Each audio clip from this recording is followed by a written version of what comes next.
Feelings. We all have them. It's part of the human experience. When you're on your own, you're going to have a certain set of feelings about a certain set of things. And when you're interacting with other people, whether it be individuals or groups, you're going to then have your own set of feelings, and everyone else is going to have their feelings. Now, here's a key. I did this on a Thursday Thanks a wee while ago, and it really started to get me to think about what the real truth is in there.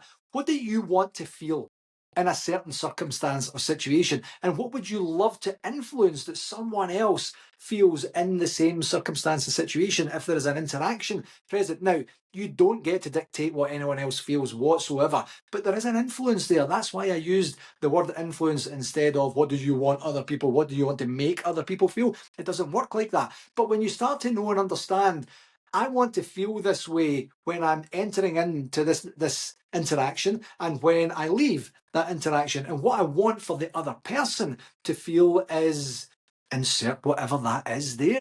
I want them to feel heard. I want them to feel seen. I want them to feel valued. I want them to feel in some way they're contributing to something. That's very, very important. I want them to feel good.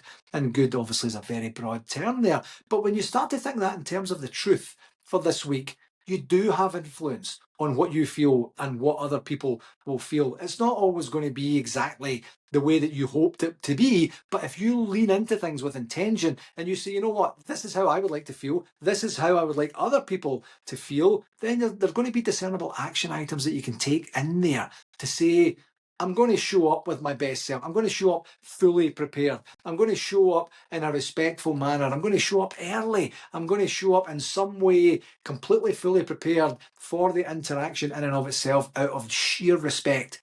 Whatever that looks like, you can then start to influence how you feel and how that can manifest itself into other people that you are interacting with. There is always going to be something that you can do to manifest positive feelings in yourself and other people. It's just a matter of figuring out what that is, being very intentional with your time and effort and energy, and then taking the action.